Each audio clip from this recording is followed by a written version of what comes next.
हम चाहते हैं कि मोब ये जो रेक्टेंगल है उसके अंदर स्पैन हो, तो उसके लिए हमें एक नोड यूजफुल होगा, तो वो नोड को हम लेते हैं। तो मेन पे क्लिक कीजिए, देन प्लस, एंड यहाँ पे होगा पार्ट 2D नोड, उस पर क्रिएट कीजिए। देन उसको हम नाम दे देते हैं मोब पाथ, मोब पार्ट।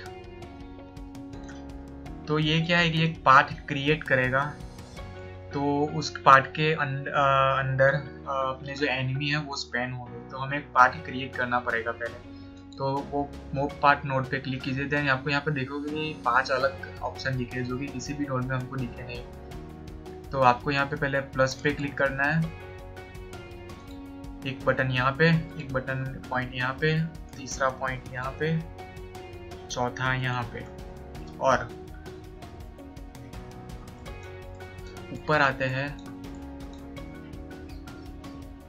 एकदम जूम कर देते हैं, और 5वां हमारा जो पॉइंट है क्लोजिंग पॉइंट, उसके लिए हमें ये वाला ऑप्शन लेते हैं क्लोज करो, एंड इस बटन पर क्लिक कर देते हैं। तो हो गया, तो हमारा ये पाथ बन गया जहाँ से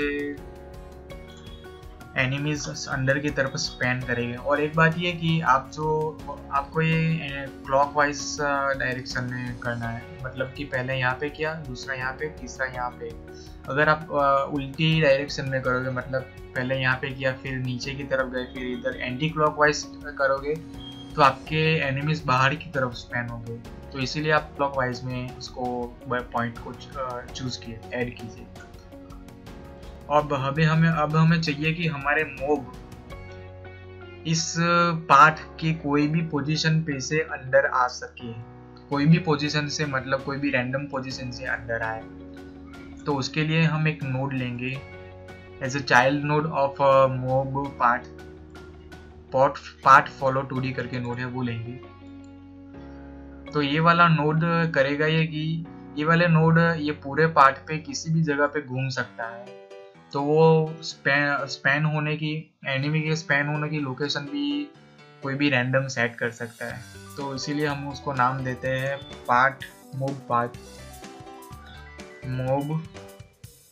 mob span location.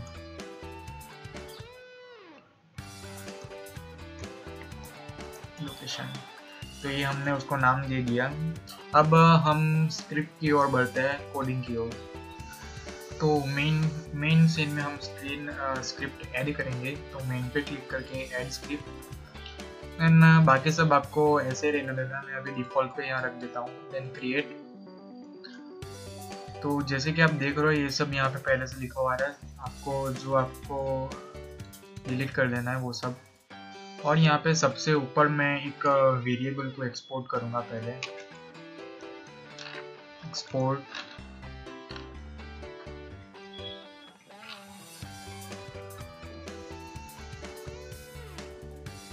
Pack scheme,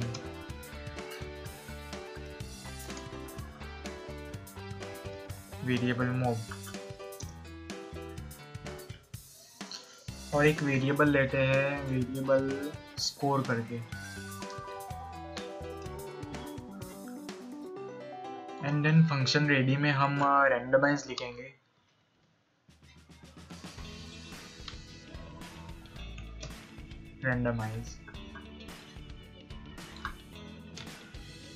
अब हमें एक फंक्शन चाहिए होगा, फंक्शन न्यू गेम करके।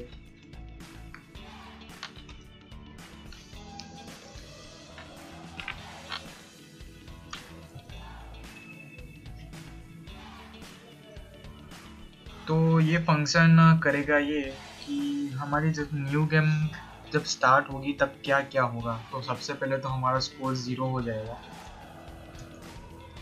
Score is equal to 0।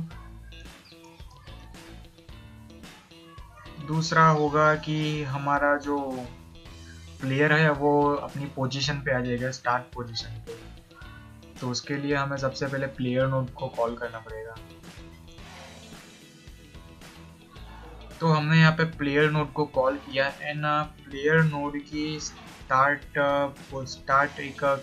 करके हमने एक ये बनाया था फंक्शन, उसको ऐड करेंगे। आप देखोगे कि यहाँ पे प्लेयर नोड में हमने एक स्टार्ट करके फंक्शन बनाया था, उसमें एक पोजीशन करके आर्ग्यूमेंट है जो कि पोजीशन होगी, तो हमें उसमें एक आर्ग्यूमेंट भी देना पड़ेगा। तो आर्ग्यूमेंट में हमें यहाँ पे पता है कि पोजीशन 2D करके एक नोड लिया था और उसकी पोजीशन यहाँ मार्क की हुई है, तो हम वहीं पोजीशन 2D नोड की जो वैल्यू है वो स्क्रिप्ट में, वो ये फंक्शन में एज अ आर्ग्यूमेंट डाल देंगे। तो सबसे पहले स्टार्ट पोजीशन ऐड करेंगे, start position and dot position, तो ये हमने कर दिया। और दूसरा ये करेंगे कि स्टार्ट टाइमर हमने जो लिया था, ये स्टार्ट टाइमर, उसको स्टार्ट कर देंगे ताकि 2 सेकंड के लिए रुके और बाद में 2 सेकंड के बाद एनिमी स्प्रेड होना स्टार्ट हो। तो स्टार्ट टाइमर डॉट स्टार्ट। अभी हमें करना ये है कि एक न्यू फंक्शन बनाना होगा गेम ओवर। जब हमारा प्लेयर जब एनिमी को टच करेगा, मतलब कोलिजन होगा, तब गेम ओवर होगी। तो उसके लिए आपको पता होगा, तो हमने प्लेयर सीन में एक सिग्नल बनाया था, सिग्नल हिट करके, तो हम उसी सिग्नल को यूज करेंगे। और एक बात मैं करना भूल गया कि हमने जो यहाँ पे एक वेरिएबल मोब वेरिएबल को एक्सपोर्ट किया था, ये रहा, उसमें हमें कोई वैल्यू देनी पड़ेगी।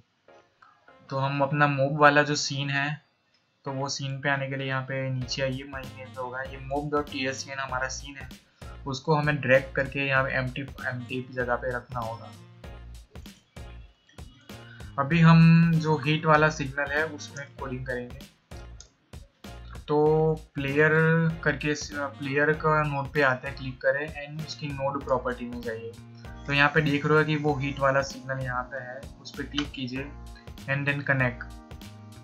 और यहाँ पे हम ऑन प्लेयर हीट नाम की जगह दूसरा नाम लिखेंगे जो कि होगा गेम ओवर, क्योंकि हमारा प्लेयर जैसे ही एनिमी को टच करेगा वैसे ही ये हीट वाला सिग्नल एमिट होगा और वो सिग्नल का नाम है गेम ओवर। और गेम ओवर होने के बाद क्या होगा वो हम अभी कोड करके लिखेंगे। तो जैसे मैं कनेक्ट पे क्लिक करूंगा तो ये फंक्शन उसके नाम के साथ आ गया। आपको ये डिलीट कर देना है और यहाँ पे लिखना है कि फंक्शन जब गेम ओवर होगा तब स्कोर टाइमर होगा जो एंड हो जाए, स्कोर टाइमर होगा वो स्टॉप हो जाएगा, मतलब आगे पॉइंट बढ़ेंगे नहीं, वो स्टॉप हो जाएगा। तो स्टॉप। दूसरा क्या होगा कि जो हमारा मोब टाइमर है, जो हमारा मोब स्पैन हो रहे थे, या 1 सेकंड में 2 मोब स्पैन हो रहे थे जो हमने यहाँ पे लिखा था, वो मोब स्पैन होना भी बंद हो जाएंगे। तो मोब टाइमर उसको भी स्टॉप कर देते हैं। तो ये हमारा हो गया। अब हमें मोब को ये सब जो टाइमर है, मोब टाइमर, स्कोर टाइमर और स्टार्ट टाइमर, इनको भी एक दूसरे में कनेक्ट करना पड़ेगा। तो सबसे पहले हम स्कोर टाइमर को लेते हैं, नहीं पहले स्टार्ट टाइमर को लेते हैं, देन यहाँ पे टाइम आउट सिग्नल को एमिट करते हैं, कनेक्ट एंड कनेक्ट। तो यहाँ पे ये फंक्शन आ गया। अब हम स्टार्ट टाइमर टाइम आउट, जब स्टार्ट टाइमर हमारा जो ये स्टार्ट टाइमर हमने बनाया था जो 2 सेकंड के लिए चलेगा, फिर तब बाद में मोब स्पैन होना स्टार्ट होंगे और वो जब एंड होगा तब हम मोब टाइमर को ऑन कर देंगे। Mob timer dot start.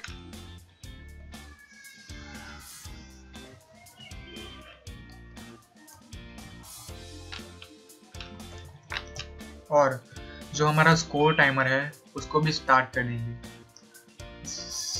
तो हमें स्कोर टाइमर को कॉल करना पड़ेगा, स्कोर टाइमर डॉट स्टार्ट, मतलब कि on start timer time out. जब हमारी न्यू गेम स्टार्ट होगी तब स्टार्ट टाइमर 2 सेकंड के लिए रुकेगा और जब वो 2 सेकंड ख़त्म हो गए, जब टाइम आउट हो जाएगा, तब हमारा मोब टाइमर चालू हो जाएगा एंड हमारा जो स्कोर टाइमर है तो वो भी चालू हो जाएगा जब हमारी न्यू गेम चालू हो। और एक हम स्कोर टाइमर के लिए भी एक फंक्शन सिग्नल एमिट करेंगे। तो स्कोर टाइमर पे क्लिक कीजिए, देन टाइम आउट सिग्नल पे क्लिक कीजिए एंड कनेक्ट। तो यहाँ पे फंक्शन बन के आ गया। तो उसमें हम ये करेंगे कि जब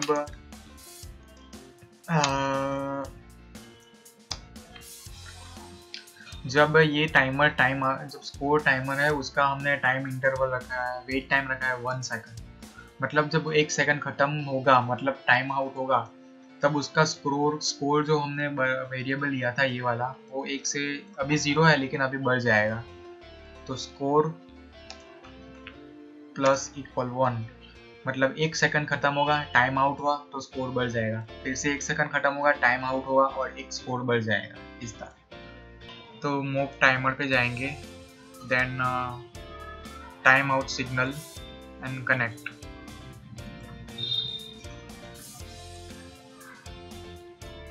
तो यहाँ पे ये वाला सिग्नल बन गया मूव टाइम आउट। तो अभी हमें ये फंक्शन में थोड़ी कोडिंग करनी पड़ेगी।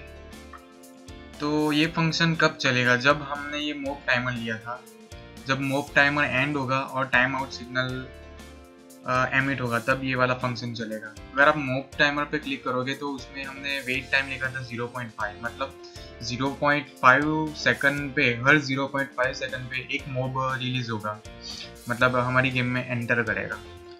तो एक सेकंड में 2 मूव एंटर करेंगे। तो हर 0.5 सेकंड के बाद ये वाला फंक्शन चलेगा।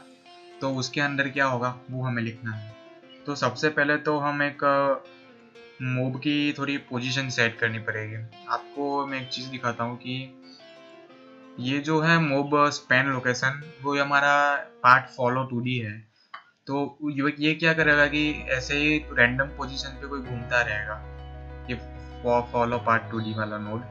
एंड एक बात की यहाँ पे वो रोटेशन को भी सपोर्ट करता है, मतलब वो रोटेट करता रहेगा, ये यहाँ से यहाँ तक रोटेट करता करता यहाँ तक जाएगा, फिर यहाँ तक और यहाँ तक, ऐसे ये गोल गोल घूमता रहेगा।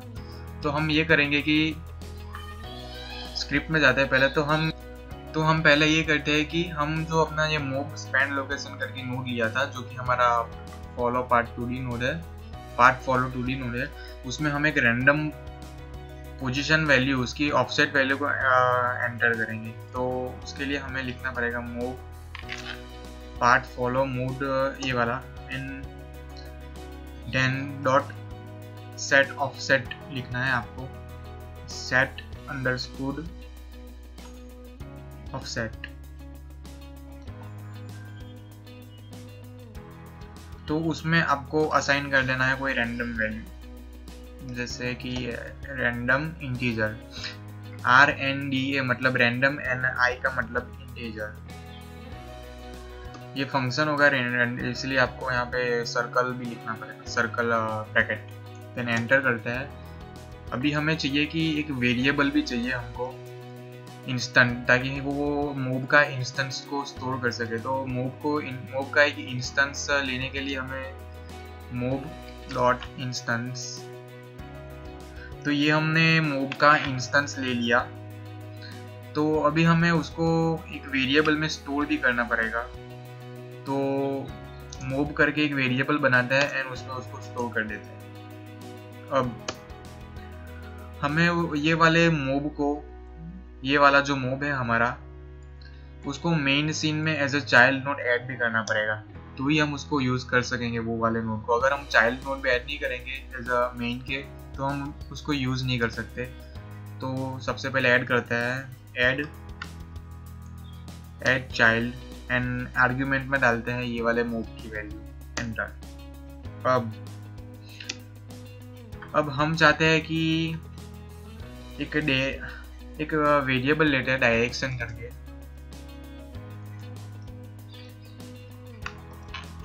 डायरेक्शन, एंड उसकी वैल्यू, वो वेरिएबल में हम वैल्यू डालेंगे हमारे मूव स्पैन लोकेशन, जो कि पार्ट फॉलो 2D नोड है, उसकी रोटेशन की वैल्यू हम ये वाले डायरेक्शन वेरिएबल में डालेंगे। मतलब ये वाला नोड अभी कोई भी कोई रोटेशन कर रहा होगा तो उसकी जो पोजीशन हो या डायरेक्शन होगी वो ये वाले डायरेक्शन वेरिएबल में स्टोर हो जाएगी। तो ये करने के लिए हमें वो नोड की रोटेशन प्रॉपर्टी को असाइन करना पड़ेगा, डॉट रोटेशन।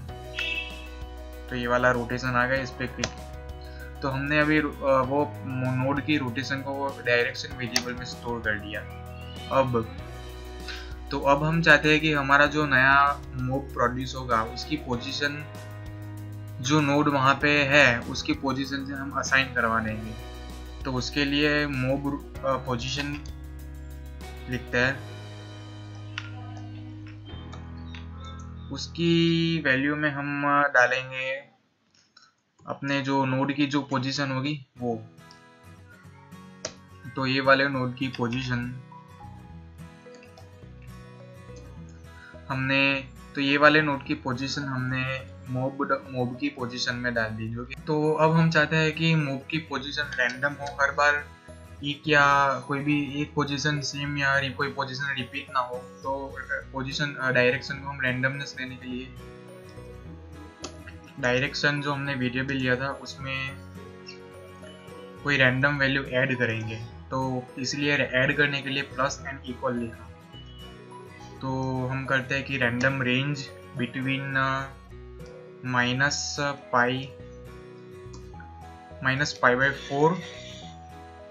to π/4 π/4। तो एक बात की गॉडॉट डिग्री को ये वाला फंक्शन है ना, डिग्री को एक्सेप्ट नहीं करता, तो हमें रेडियन में लिखना पड़ेगा। तो नेक्स्ट हम करेंगे कि मूव की रोटेशन को हम डायरेक्शन की वैल्यू देंगे। तो मूव की जो रोटेशन होगी, रोटेशन उसमें ये वैल्यू डाल देंगे, डायरेक्शन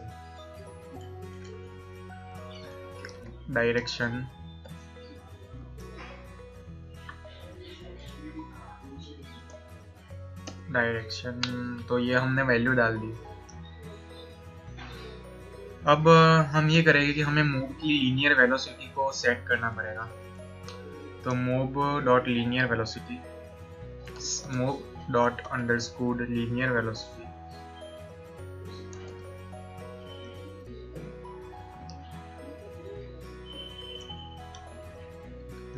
वेलोसिटी,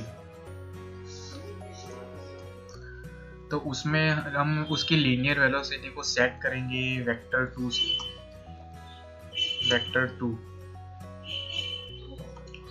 और उसकी डायरेक्शन को हम सेट करेंगे, उसकी रोटेशन को हम सेट करेंगे डायरेक्शन से। तो रोटेटेड एंड डायरेक्शन। तो हम वेक्टर 2 पे आते हैं अभी, और वेक्टर 2 में हम रैंडम वैल्यू को सेट करेंगे, रैंडम रेंज।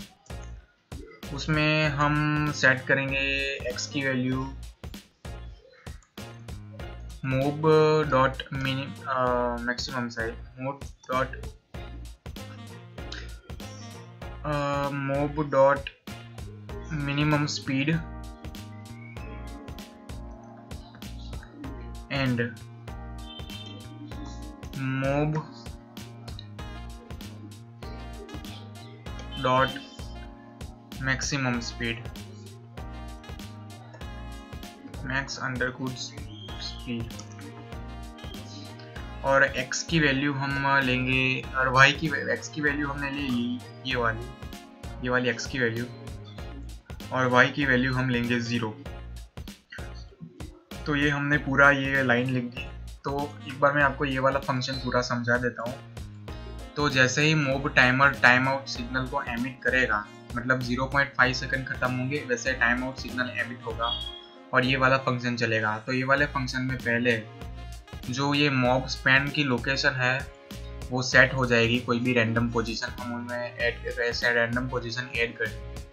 देन हम मूव का एक इंस्टेंट क्रिएट करेंगे एंड उसको वेरिएबल मूव में डालेंगे। बाद में हमें ये मूव वाला जो वेरिएबल बनाया है उसको हमने as a child main node में ऐड करना है। बाद में जो हमने ये मूव स्पैन लोकेशन की जो रोटेशन थी उसकी रोटेशन को हमने एक वेरिएबल डायरेक्शन में ऐड कर दिया। देन उसकी मूव स्पैन लोकेशन की पोजीशन को मूव की पोजीशन में ऐड कर दिया। मतलब हमारा मूव जो ये वाला नोड जो भी पोजीशन पे होगा उसकी वैल्यू हमारे मूव की जो पोजीशन होगी उसमें असाइन हो जाएगी। देन उसकी डायरेक्शन को हमें रैंडमाइज करने के लिए उसको उसमें वैल्यू ऐड की। देन मूव की जो रोटेशन है उसमें ये डायरेक्शन की जो फाइनल वैल्यू है वो असाइन कर दी। और बाद में मूव जब डायरेक्शन और पोजीशन हमने जो सेट कर दी होगी तो उसको सीधा ट्रैवल भी करना पड़ेगा, तो उसमें हमने लीनियर वेलोसिटी ऐड कर दी एंड उसकी वेक्टर पोजीशन को उसमें वेक्टर वैल्यू सेट की एंड उसके एक्स एक्सिस में हमने कोई भी minimum value and maximum value add की और वाई एक्सिस 0 रखा और रोटेशन की वैल्यू हमने रखी डायरेक्शन के हिसाब से जो थी वो ये वाली। तो बस इतना ही था आज की वीडियो में एंड नेक्स्ट वीडियो में हम थोड़ा UI को सेट करेंगे। तो मिलते हैं नेक्स्ट वीडियो में। Thanks for watching.